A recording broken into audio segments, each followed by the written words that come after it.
예수님 부활하셨습니다. 앞에 순서가 많아서 생각보다 시간이 많이 지나갔네요. 제가 그거를 생각 못하고 평소처럼 설교를 준비했는데 최대한 줄여보겠습니다. 저의 숙제니까 여러분 걱정 안 하셔도 됩니다. 여러분, 기독교 신앙은 부활 신앙입니다. 믿습니까? 그럼 부활을 믿으세요? 부활 신앙이 뭡니까? 부활 신앙이란 부활이 사실이라는 것을 믿는 거예요. 부활이 참이다, 진짜다. 그래서 예수님께서 본디오 빌라도에게 고난을 받아서 십자가에 못 박혀 죽으셨지만 3일 만에 죽음의 권세를 이기시고 부활하셨다는 것입니다. 그리고 예수님이 부활하신 것처럼 우리 또한 죽음 이후에 죽음으로 끝나는 것이 아니라 우리도 죽음 이후에 영생을 얻어서 부활을 얻어서 하나님의 나라에서 영원토록 주님과 함께 살아간다는 그 천국 소망, 그것이 바로 부활의 소망이요 부활 신앙인 것입니다. 여러분, 예수님은 십자가에서 죽으심으로 실패한 것이 아닙니다. 죽음을 깨트리고 부활하셔서 승리하신 분이십니다. 그래서 부활신앙은 예수님이 이기신 승리자이시다. 그분이 하나님이시다. 그리고 그분이 나의 구원자이시고 그분이 오늘도 부활의 능력으로 나와 함께하고 계시고 때로는 내가 어렵지만 힘들지만 그 부활의 능력 때문에 내가 날마다 다시 일어설 수 있고 마지막 날에 그 부활의 능력이 나를 다시 살리신다는 것, 그것을 믿는 것이 부활신앙입니다. 여러분, 그래서 이 부활신앙을 가진 사람은 고난이 있어도 다시 일어납니다. 어려움이 있어도 다시 일어납니다. 힘들어도 늘 소망을 가집니다. 여러분, 그렇게 되기를 축복합니다. 그런데 문제는 뭐냐면 오늘날의 많은 그리스도인들이 여러분이 가진 신앙이 부활신앙이라는 것을 모르고 사는 것 같아요. 여러분의 신앙은 부활신앙입니다. 이걸 모르니까 모든 문제가 발생합니다. 부활신앙이라는 것을 안다면 뭐가 두렵습니까? 죽음이 두렵습니까? 다시 사는데 뭐가 두렵습니까? 세상을 두려워할 필요도 없고 고난을 두려워할 필요도 없고 핍박을 두려워할 필요도 없고 어려움을 두려워할 필요도 없는 것입니다. 여러분에게 부활신앙이 오늘 이 예배 가운데 부어지고 확신되어지기를 축복합니다. 여러분, 그런데 우리가 부활을 믿는다는 것은 무턱대고 믿는 것이 아닙니다. 부활을 믿는다는 것은 사실을 믿는 거예요. 그래서 오늘 저는 부활이 왜 사실인지 몇 가지 여러분에게 말씀을 드리고 부활이 사실이라면 우리는 그러면 어떤 신앙으로 살아가야 될지 여러분과 나누려고 합니다. 여러분, 먼저 부활은 사실입니다. 우리가 상상하는 것이 아닙니다. 그 이유를 몇 가지 말씀드릴게요. 첫 번째는 여러분, 성경에 나와 있는 부활에 대한 여러 가지 이야기들은 역사적인 사실입니다. 여러분, 예수님은 역사적으로 실존했던 인물이십니다. 허구가 아닙니다. 아멘. 그리고 그분이 본디오 빌라도에게 고난을 받아 십자가에 죽었다는 것도 역사적인 사실이에요. 그리고 아리마대 요셉의 무덤에 장사되었다는 것도 역사적인 사실입니다. 그리고 그 무덤이 비었다는 것, 빈 무덤이었다는 것, 이것도 역사적인 사실입니다. 그럼 이것은 성경에서만 기록된 것이 아니라 역사적으로 여러 가지 문헌이나 자료에 보면 이것이 팩트라는 거예요. 우리의 상상이 아니라는 거예요. 심지어 예수님의 부활을 믿지 않는 사람, 예수님의 부활이 조작이라고 생각하는 사람들조차도 제가 방금 말씀드린 이 부분은 사실로 인정합니다. 네 가지. 예수님은 실존했던 인물이다. 예수님이 십자가에 못 박혀 죽었다. 그리고 아리마대 요셉의 무덤에 장사되었다. 그리고 마지막 무엇이었습니까? 무덤이 비었다. 시신이 없어졌다. 그럼 이것은 역사적인 사실이라는 것입니다. 특별히 여러분, 무덤이 비었다는 것은 정말 역사적인 사실입니다. 무덤이 비었기 때문에 예수님을 십자가에 못 박았던 수많은 사람들이 당황하게 됩니다. 제사장들, 유대인들, 또 본디오 빌라도도 당황을 해요. 오늘 말씀을 보시면 66절을 보세요. 65절과 66절. 65절과 66절을 여러분 눈으로 싹 살펴보시면 그들이 예수님이 장사된 이 아리마대 요셉의 이 무덤을 경비병을 두고 지켰다라고 말합니다. 경비병을 두고 철저히 지켰지만 빈 무덤이 된 거예요. 시신이 없어진 거예요. 그래서 그들이 당황을 했고 이 경비병들에게 돈을 주고 거짓말을 시킵니다. 어떤 거짓말을 시키느냐? 경비병들이 자고 있을 때 제자들이 와서 예수님의 시신을 훔쳐갔다라고 거짓말을 시키는 거예요. 근데 여러분, 이것이 새빨간 거짓말인 이유가 뭐냐면, 여러분, 경비병들이 잠을 자는 통에 제자들이 예수님의 시신을 훔쳐갔다면 경비병들은 직무유기죠. 그렇습니까? 직무유기입니다. 그 당시에는 사형감입니다. 그런데 이 경비병들을 살려뒀다는 거예요. 뿐만 아니라 이 경비병들이 자고 있을 때 여러분, 유대인들의 무덤이 어떤 무덤인지 아시죠? 예, 바위를 파고 그 앞에 큰 돌을 막아놨어요. 혼자서 이 돌을 움직일 수 없는 큰 돌이 무덤의 입구입니다. 무덤의 문입니다. 근데 경비병들이 자고 있을 때에 그것도 여인들이 와서 경비병들이 잠이 깨지도 않은 그런 상황에서 이 문을 옮겼다는 것은 앞뒤가 전혀 맞지 않는 상황인 것이죠.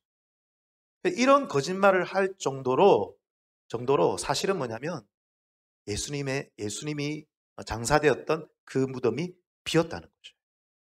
사람들은 이렇게 추측을 합니다. 예수님의 부활을 부정하는 사람들은 예수님이 잠깐 기절했다가 3일 뒤에 다시 깨었다라고 생각합니다. 그럼 이것은 말도 안 됩니다. 예수님이 받으신 십자가형은 그 당시에 사형제도였어요. 그러니까 십자가형은 죽이기 위한 형벌이었다는 거예요. 그러므로 이 십자가 형벌의 제일 끝은 죄수들을 죽이는 것입니다. 성경을 보면 빌라도가 예수님의 시신을 내어줄 때에 예수님이 죽었는지 확인한 후에 내어주는 장면이 나와요. 여러분, 역사상 가장 잔인한 사형 제도가 십자가형입니다. 고통을 주기 위한 것이 아니라 고통을 주면서 결국은 그 목적이 뭐예요? 죽이는 거예요. 죽이는 거예요. 그래서 예수님이 잠깐 기절했다가 살아났다라고 하는 것은 말도 안 되는 이야기인 것이죠. 어쨌든 제가 앞서 말씀드린 이 네 가지는 부활을 믿든 믿지 않든 역사적인 사실이라는 거죠. 두 번째로, 여러분, 성경에 기록되어 있는 부활 이야기가 사실이라는 것입니다. 저를 따라하겠습니다. 성경에 기록된 부활의 이야기는 조작된 것이 아니라 사실입니다. 할렐루야. 여러분, 성경을 보면 예수님의 부활을 목격한 사람들, 최초에 목격한 사람들은 대부분 여성이었습니다. 여성들의 증언을 성경이 기록하고 있어요. 근데 여러분, 그 당시에 여성들의 사회적 위치가 어떤지 여러분 잘 아시잖아요. 그 당시에 여성들의 증언은 사회적으로 인정받지 못했습니다. 인정받지 못했어요. 그런데도 불구하고 성경은 여성들의 증언을 기록해 두었다는 것입니다. 저 같으면 성경이 조작이라면 여성들의 증언을 넣지 않았을 거예요. 베드로의 증언, 아리마대 요셉의 증언을 넣었겠죠. 남자들의 증언을 넣지 않고 있는 그대로 여성의 증언을 넣었다는 것은 성경이 조작이 아니라는 것입니다. 뭔가를 숨기지 않다는 것이죠. 예수님의 부활에 대해서 자신이 있다는 거예요. 그리고 또 한 가지는 여성들의 증언을 여러분 가만히 살펴보면 사복음서를 비교해 보면 여성들의 증언이 좀 오락가락합니다. 여러분 느끼지 못하셨어요? 뭔가 앞뒤가 안 맞을 때가 있어요. 그런데 여러분, 여성들의 진술이 좀 허술하다는 그 자체가 조작이 아니라는 증거예요. 예를 들어서 이것이 만약 조작이라면 제자들이 입을 맞췄을 거예요. 말을 맞췄을 거예요. 빈틈없도록 논리적으로 말을 맞췄겠죠. 그런데 여성들의 진술이 너무나 허술하다는 것을 볼 때 이것은 있는 그대로 기록했다는 거예요. 조작이 아니라는 것입니다. 조작이 아니에요. 그럼 제가 어릴 때 부끄러운 이야기를 하나 말씀을 드리면 초등학교 한 3학년 때쯤에 주일날 헌금을 인마이 포켓한 적이 있습니다. 인마이 포켓한 적이 있습니다. 물론 중학교 2학년 여름 수련회 때 펑펑 눈물을 흘리면서 회개했습니다. 역시 여러분 중에 어린 친구들 가운데 뭐 물건을 훔치거나 이런 그것은 큰 죄입니다. 회개해야 됩니다. 회개해야 돼요. 하나님 다 아세요. 제가 중학교 2학년 때 회개했는데 초등학교 3학년 때 그날이 언제였냐? 오늘처럼 부활주일이었어요. 평소 헌금보다 부활주일 헌금은 또 액수가 많거든요. 그거를 제가 예배 때 안 내고 인마이 포켓한 거예요. 그걸 들고 나가가지고 학교 친구들을 다 불렀습니다. 그리고 한턱 쐈어요. 그러면서 제 머릿속에 이제 뭔가 탁 돌아가는 게 뭐냐면, 이것을 교회 앞에서 떡볶이를 사 먹거나 집 앞에 분식집에서 떡볶이를 사 먹으면 이거 분명히 엄마한테 들킨다. 제 머릿속에 이제 이게 돌아가는 거예요. 그래서 어떻게 했냐면, 몇 블럭 건너서 있는 분식집 가가지고 제가 친구들한테 한턱 쐈습니다. 그런데 이상하게 마침 그날 우리 엄마가 평소에 가던 길로 지나가지 않고 떡볶이 사 먹고 있는 그 길로 지나가시는 거예요. 귀신같이 합니다. 엄마들은 무섭습니다. 그러면 저를 보자마자 너 그 돈 어디서 났어? 엄마들 무섭습니다. 여러분, 애들도 거짓말할 때는요 시뮬레이션 돌립니다. 그죠? 그런데 죽은 사람을 거짓으로 조작해서 살아났다라고 거짓말한다면 그럼 철저하게 조작하지 않겠습니까? 성경은 조작하지 않고 있어요. 이게 뭐냐면 있는 그대로 보고하고 있다는 것이고, 그것은 예수님의 부활을 자신한다는 것입니다. 그렇다면 여성들의 진술이 왜 이렇게 오락가락할까요? 그 이유는 뭐냐면 그 사건이 너무 충격적이었기 때문에. 여러분, 오늘날도 큰 사고를 당한 사람 있죠? 큰 사고를 당한 사람이 사고 당한 시점을 생각해 보면 시간대가 헷갈린대요. 시간대가 이렇게 말했다가 저렇게 말했다가. 왜냐하면 충격이 너무 컸기 때문입니다. 여러분, 예수님이 죽은 사람이 부활했다는 그 장면을 보는 것은 너무나 충격적인 것이었어요. 오늘 말씀을 보세요. 28장 4절을 보세요. 28장 4절을 보면 지키던 경비병들이 어떻습니까? 무서워하며 떨며 어떤 사람같이 되었다? 죽은 사람같이 되었다. 당연하겠죠. 이 사람들이 못 보던 천사를 봤어요. 까무러치는 거예요. 죽었다고 생각했던 예수님이 벌떡 살아난 거예요. 그리고 8절을 보세요. 8절. 8절을 보면 그 여자들이 무서움과 큰 기쁨으로, 이 여자들이 기쁨도 있었지만 뭐도 있었다는 것입니까? 무서움도 있었다. 다른 복음서를 보면 이 여자들이 두렵고 떨면서 당황하면서 도망갔다고 그래요. 다른 복음서를 보면. 그러니까 그 사건이 너무나 충격적이었다는 거죠. 그래서 성경이 여성들의 진술이 조금 오락가락하고 맞지 않는 것은 무엇을 말하느냐? 그들이 실제로 뭔가를 봤다는 것입니다. 무엇을 봤다는 것입니까? 예수님의 부활을 본 것입니다. 오히려 그것을 우리에게 증명해주고 있다는 것이죠. 또 한 가지는 여러분, 성경을 보면 예수님에 대한 부활 이야기가 너무나 정직합니다. 심지어는 예수님의 제자 중에 의심하는 자도 있다고 그래요. 이게 조작이라면 그런 말을 넣겠습니까? 그런 말을 넣지 않아요. 도마가 의심했던 것, 제자 중에 의심했던 것, 너무나 충격적이었기 때문에 이게 맞나 의심했던 이것까지 놓고 있다는 것은 그들이 조작할 이유가 없었고 있는 그대로 증언을 올리고 있고, 그 이유는 뭐냐면 예수님의 부활에 대해서 자신 있었다는 거죠. 여러분, 성경에 기록된 예수님의 부활 이야기는 사실임을 믿으시기 바랍니다. 또 한 가지, 여러분, 예수님이 죽은 후에 교회가 부흥했습니다. 할렐루야. 교회가요 죽은 것이 아니라 부흥했어요. 오히려 교회는 살아났고 이 복음이 들불처럼 퍼져나갑니다. 세상을 뒤집어 엎어버려요. 여러분, 일반적으로 그 종교의 창시자가 죽으면 그 따르던 사람들은 흩어지거나 아니면 그 무덤을 중요하게 생각합니다. 그 무덤에 모여서 함께 모이고 예배하고 막 그렇게 해요.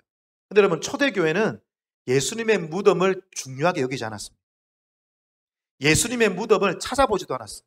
왜 그런 줄 아세요? 예수님이 부활했기 때문입니다. 할렐루야. 예수님이 부활했기 때문에 기독교는 예수님의 무덤을 중요하게 생각하지 않아요. 후대에 와서 성지순례하고 하는 것이지 초대교회는 예수님의 무덤을 보지도 않았습니다. 왜? 예수님이 부활했기 때문입니다. 그리고 그 부활하신 주님께서 승천하시고 이제는 성령으로 부활의 주님이 나와 함께 하신다는 것을 믿었기 때문에 제자들은 부활하신 주님을 의지하고 담대히 세상에 나가서 복음을 전했다는 것이죠. 여러분, 예수님이 십자가에 못 박히실 때 제자들의 모습은 어땠습니까? 다 도망갔습니다. 겁쟁이들입니다. 그런 사람들이 한순간 뒤바뀌어요. 목숨을 아까워하지 않고 복음을 전한다고요. 무엇을 의미하는 것입니까? 뭔가를 봤다는 거예요. 그 인생을 변화시키는 뭔가를 봤다는 것입니다. 그들만 보았습니까? 마가의 다락방에서 기도하던 120명의 성도들, 그리고 동시에 예수님을 보았던 500명의 형제들이 있었다고 말하죠. 그들이 예수님을 보았기 때문에 그 인생이 바뀌어버린 거죠. 만약 여러분, 예수님이 십자가에서 죽음으로 끝났다면 초대교회 성도들은 실패감에 휩싸여 있었을 것입니다. 그런데 여러분, 초대교회 성도들의 모습은 어떻습니까? 담대합니다. 그리고 승리감에 도취되어 있어요. 부활의 주님을 만났기 때문에. 죽었다가 살아내신 예수님을 보았기 때문입니다. 그렇기 때문에 그들은 이제 겁이 없어요. 죽음도 두려워하지 않습니다. 핍박도 두려워하지 않습니다. 고난도 두려워하지 않습니다. 사람도 두려워하지 않습니다. 환경도 두려워하지 않습니다. 생명이고 구원이신 예수 그리스도의 복음을 땅끝까지 가서 복음을 전하는 거예요. 이 복음 때문에 세상이 뒤집어 엎어졌습니다. 로마가 뒤집어 엎어진 것입니다. 그래서 여러분, 초대교회의 부흥과 초대교회 성도들의 생활을 볼 때에 이것은 예수님의 부활이 아니고서는 설명할 수가 없는 것입니다. 사랑하는 여러분, 예수님의 부활은 사실임을 믿으시기 바랍니다. 확신하시기 바랍니다. 의심하지 마시기 바랍니다. 자, 그럼 마지막으로 이 예수님의 부활이 정말 사실이라면 우리는 어떻게 살아야 될까요? 여러분, 어떻게 살아야 되겠습니까? 여러분, 어떻게 살고 계십니까? 예수님의 부활을 믿고 있다면 여러분 어떻게 사셔야 됩니까? 부활 신앙으로 사셔야 됩니다. 할렐루야. 부활 신앙은 여러분, 부활 신앙을 가진 사람은 매일매일 다시 일어섭니다. 할렐루야. 부활의 능력을 경험하기 때문에 매일매일 다시 일어서는 거예요. 부활 신앙은 승리 신앙입니다. 죽어도 다시 사는 것입니다. 죽으면 죽으리라, 죽으면 끝나기 때문에 그렇게 말하는 것이 아니라 죽고 나면 다시 살기 때문에, 승리를 믿기 때문에 죽으면 죽으리라 말하면서 달려가는 거예요. 승리신앙. 근데 여러분, 오늘날 그리스도인들은 승리신앙이 아니라 패배감에 쌓여있는 거예요. 사랑하는 여러분, 우리의 신앙은 승리신앙입니다. 고난 중에서도 부활의 신앙을 가지고 다시 일어서십시오. 어려움 중에서 다시 일어서십시오. 소망을 가지십시오. 그래서 여러분, 부활의 신앙을 가진 사람은 고난을 두려워하지 않습니다. 상황을 두려워하지 않고 환경을 두려워하지 않는 것입니다. 부활의 신앙으로 매일매일 일어서시는 저와 여러분 되기를 축복합니다. 또 한 가지, 여러분, 부활의 신앙을 가진 사람, 자꾸 말하니까 여러분 죄송한데 제가 계속 띄워놓고 있는 겁니다. 부활의 신앙을 가진 사람은 내가 천성적으로 몸이 불편하고 또 장애를 가졌거나 태어날 때부터 몸이 약하다 하더라도 상관없습니다. 괜찮습니다. 할렐루야. 여러분, 몸이 불편하십니까? 상관없습니다. 괜찮습니다. 왜 그렇습니까? 우리에게는 부활의 소망이 있기 때문에 우리는 부활의 몸을 입게 될 것입니다.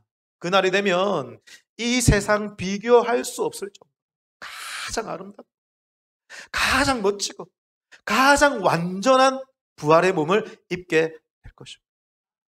여러분, 이 세상을 살아가면서 내가 뭔가 약하다고 느끼면 자꾸 부족하다고 느껴요. 왜냐하면 비교하기 때문에 그렇습니다. 여러분, 다른 사람과 비교하지 마십시오. 여러분, 약하다면 약한 만큼 하나님께 영광 돌리며 살면 되는 것입니다. 부족하면 부족한 만큼만 하나님께 영광 돌리면 되는 거예요. 있는 모습 그대로 신실하게 살아가며 욕심 부리지 아니하고 있는 모습 그대로 하나님 앞에 예배하는 것, 하나님 그것을 기뻐하시는 것입니다. 5달란트 받은 사람은 5달란트 남기면 되고요. 1달란트 받은 사람은 몇 달란트만 남기면 됩니까? 1달란트 남기면 되는 것입니다. 왜 많은 것을 남기려고 합니까? 내게 주신 만큼, 약하면 약한 만큼, 그만큼 하나님께 영광 돌리며 그저 신실하게 충성되게 살아가면 그 삶이 가장 가치 있는 삶인 것입니다. 저는 장애우를 한 명 알고 있습니다. 휠체어를 타고 다녔어요. 그런데 여러분, 그분이 얼마나 예배에 뜨거운 줄 아세요? 직장 생활을 합니다. 사실은 변변치 않은 직장입니다. 근데 열심히 직장 생활하고요. 또 한 군데 어디 가서 봉사 생활도 합니다. 휠체어 타고서요. 여러분, 그분의 삶과 제 삶을 비교해 봤을 때 저는 비교적 건강합니다. 목사입니다. 많은 사람들 앞에 설교합니다. 그 사람보다는 뭔가 더 큰 일을 하고 있는 것 같습니다. 그러나 여러분, 우리 주님이 보실 때는 그분이나 저나 어때요, 여러분? 똑같은 거예요. 똑같은 것입니다. 주님이 보실 때 휠체어를 타고 있지만 그분이 그분의 삶만큼 하나님께 영광 돌리며 신실하게 예배하며 살아가는 것, 그것이 하나님께 영광이 되고 기쁨이 되는 것입니다. 사랑하는 여러분, 하나님 나에게 주신 만큼 신실하게 있는 모습 그대로 살아가는 여러분 되기를 축복합니다. 그러나 마지막 때에 지금 우리의 모습과 상상할 수 없을 정도로 완전한 몸을, 온전한 몸을 입게 될 줄 믿습니다. 그때가 되면 우리가 이 땅에서 왜 다른 사람보다 연약했는지, 불편한 몸을 가지고 있었는지 지금은 이해하지 못하지만 그때가 되면 저는 다 이해하게 되리라 믿습니다. 그리고 주님께서 내가 너의 그 삶을 통하여 영광받았단다, 너의 삶이 나에게 가장 큰 기쁨이었단다, 우리 주님께 칭찬 듣게 될 줄 믿습니다. 바로 부활의 소망을 가질 때 그런 삶을 살 수 있다는 거죠. 한 가지 더 여러분, 부활의 소망을, 부활신앙을 가진 사람은 그럼에도 불구하고 자신의 가치를 얕보지 않습니다. 저를 따라하겠습니다. 나의 가치를 얕보지 맙시다. 여러분, 예수님은 은30에 팔리셨습니다. 예수님의 가격표는 은30이 붙었어요. 은30의 가치는 그 당시 노예 한 사람의 가격인데 그냥 노예가 아니라 가장 가치 없는 노예 한 사람의 가격입니다. 예수님의 가격표 은30이에요. 근데 여러분, 예수님의 가격표가 은30이지만 예수님의 가치가 은30이십니까? 아닙니다. 예수님은 부활하셨습니다. 능력의 하나님이십니다. 주 하나님이십니다. 가장 위대하신 분이십니다. 가장 아름다우신 분이십니다. 여러분, 여러분의 가치를 여러분의 모습으로 가치를 평가하지 마십시오. 여러분의 연봉이나 여러분의 직장이나 그것으로 여러분의 가치를 평가하지 마시기를 축복합니다. 여러분, 만약에 연봉이 높고 직장이 좋다 한들 그 사람이 이 땅에 살아가면서 하나님께 영광 돌리지 못하고 매일매일 부활신앙으로 부활의 능력을 경험하지 못한 채 살아가고 있다면, 그리하여 그의 삶에 하나님의 은혜와 하나님의 사랑을 흘려보내지 못하고 하나님의 나라를 세우지 못한다면 그 사람은 죽은 자와 같은 것입니다. 그 사람의 가치는 없는 거예요. 그러나 여러분, 연봉이 좀 작고 직장이 좀 세상적으로 볼 때 별 볼일 없어 보인다 할지라도 여러분의 직장 생활 속에서 감사하면서 매일매일 부활의 능력을 경험하고 거기에서 힘을 내어서 그 속에서 하나님의 사랑과 하나님의 은혜를 흘려보내면 그곳에 작은 하나님의 나라를 세워 간다면 그 삶이, 그 인생이 가장 가치 있는 인생인 줄 믿으시기 바랍니다. 여러분, 부활신앙을 가진 사람은 복음을 전할 때도 담대하게 전하게 될 줄 믿습니다. 초대교회의 성도들이 그것을 보았기 때문에 담대한 복음의 전달자가 된 것이죠. 그것을 확신한다면, 그것을 믿는다면 여러분 더욱더 담대히 복음을 전하는 여러분 되기를 축복합니다. 말이 굉장히 빨랐죠? 말씀을 정리하겠습니다. 오늘 성경의 9절입니다. 9절 다 같이 읽고 말씀을 정리할까요? 9절요. 다 같이 시작.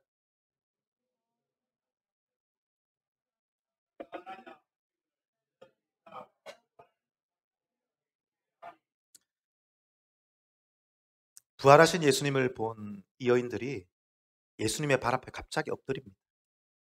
그리고 엉엉 울었을 거예요. 엉엉 울면서 예수님의 발을 붙잡고 경배했다라고 말합니다. 왜 이렇게 했을까요? 얼마나 힘들었으면, 얼마나 신앙 지키기 힘들었으면 주님 발 앞에 엎드려서 엉엉 울면서 주님 바라보았을까요? 기쁨과 그런 어려움들이 지금 복잡하게 있는 거죠. 예수님이 지금 우리 눈앞에, 지금 이 여인들처럼 예수님이 지금 우리 눈앞에 육신의 몸을 입고 여기에 계신다면 여러분, 저도 아마 예수님의 발 앞에 엎드려서 예수님의 발 붙잡고 엉엉 울 거예요. 예수님, 그동안 참 힘들었습니다. 신앙 지킨다고 정말 힘들었습니다. 나는 약한데 목사가 됐다고 신앙을 잘 지키는 것은 아니잖아요. 나는 너무나 약한데 그래도 신앙 지킨다고 힘들었습니다. 세상이 너무나 힘든데 그래도 버틴다고 힘들었습니다. 그래도 예수님 때문에 버틸 수 있었습니다. 그래도 예수님 사랑 때문에 그래도 버틸 수 있었습니다. 예수님 나를 구원해 주셔서 감사합니다. 그렇게 저는 주님 앞에 울었을 것입니다. 그런데 여러분, 그 부활의 주님이 지금 이 자리에 계십니다. 여러분 앞에 계십니다. 뭐가 두렵습니까, 여러분? 뭐가 걱정이 됩니까? 주님 바라보십시오. 힘들면 주님 붙잡으십시오. 답답하면 주님 붙잡으십시오. 주님 붙잡고 일어서십시오. 주님 붙잡고 여러분 살아내십시오. 그리하여 여러분 이 부활의 소망, 부활의 신앙을 가지고 날마다 일어서고 승리하는 저와 여러분 되기를 오늘 말씀으로 부탁드립니다. 하나님, 이 신앙 주셔서 감사합니다. 이 신앙 배운다고 갖게 되는 것도 아니고 노력한다고 얻게 되는 것도 아니고 내 출신이 좋다고 갖게 되는 것도 아니고 열심히 산다고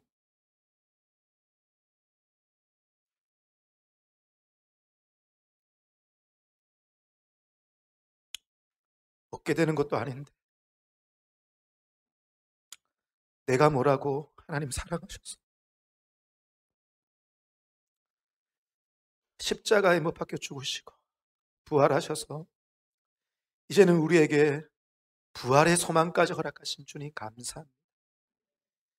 이 귀한 신앙 숨겨두지 말고 부활의 신앙을 가지고 살아가게 해 주옵소서. 부활의 능력 날마다 체험하게 해 주옵소서.